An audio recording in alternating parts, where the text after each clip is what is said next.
บายดีท่านผู้ชมที่เคารพทุกท่าน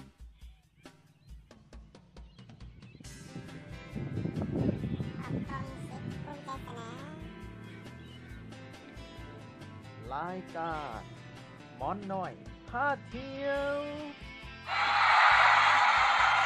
เที่ยวแบบสบายๆบรรยากาศ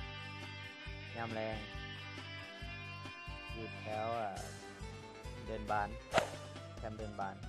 หรือว่าเดินเบสบอลหรือว่าเดินวอลเลย์บอล ล้างคิดคนเอิญอยู่แถวสมุทรเท่าเฮานี่เองแถวกลุ่มแบล็คเบอร์รี่ใกล้ๆกับเพื่อนก็น้อยอยู่นี่แหละใกล้กับเพื่อนนั่นมอนน้อยอยู่นี่แหละแต่ว่า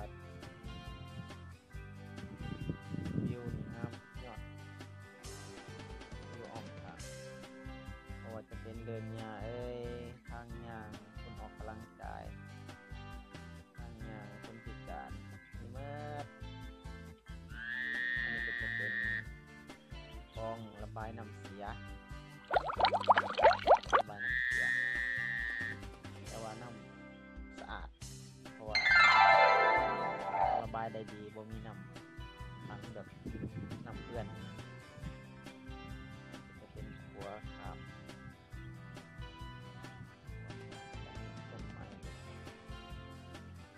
แต่จะอนุรักษ์ต้นไม้ประเทศนี้ส่วนใหญ่ก็จะเป็นต้นวิกเพราะต้นวิกนี่เป็นต้นไม้ที่ทนทานปลูกง่ายไวปล่อยออกซิเจนได้ดีเนาะ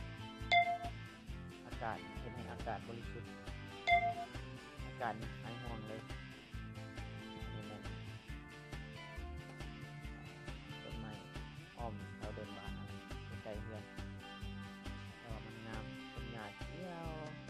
เป็นช่วงฤดูร้อนบางอาทิตย์กับฝนตกแล้วเนี่ยเที่ยวนะตรงนี้ยังหลายเนาะมีภาพงามแบ่งปันกันอย่างอันนี้ที่แมนนกเป็ดนกเป็ดสองผัวเมียหรือว่าเปรียบสกุลกับบ่าวกับผู้สาวกำลังงานแล้วจุ่มมือออกกำลังกายเนาะนะฮะนั่นมันออกกำลังกายยังก็ไปกลับมาอยู่สาวนั่นแหละ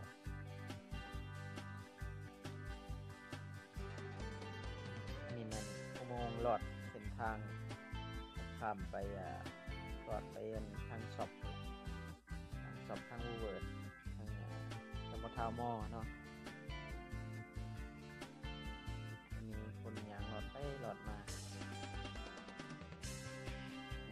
ผู้ใดเนาะยางคนยันระเงียบผู้ขายเองแหละมันหน่อยตั้งกล่องโทรศัพท์ไปแล้วนี่รับค่ายนะครับอย่างเอากล้องหน่อยเอาไปค่ายเอาหอมจริงภาพจากกล้องน้อยมันจะกล้องข้างนอกมันจะงามกว่านี้แต่ว่าอยากทดลองกล้องโทรศัพท์ราคาบ่แพงดอกเนาะโทรศัพท์ถูกๆราคา$300 300 ปลายกล้อง Oppo made in China เอาไว้ยี่ห้อเกิดดีนำเข้าประเทศนี้เกิดดีหมดจำบดีสบายฝรั่งงงกินกระแลมงานใจ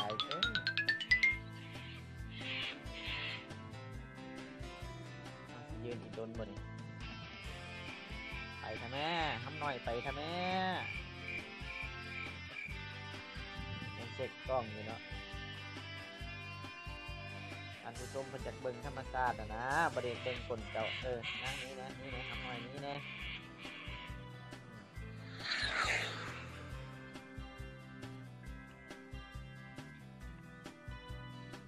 นั่นยางกลับคืนนี่โอ้มันสิยางหลอดอุโมงค์หันยางหลอดเบิ่งเนาะยางนักเลงอ้าวนึกว่าสิยางหลอดยางเป็นท้ายผูกตั้งกล้องไว้นะตั้ง เป็นคัตเตอร์อัตโนมัติ5 วินาทีเอาแลนต่อย่าง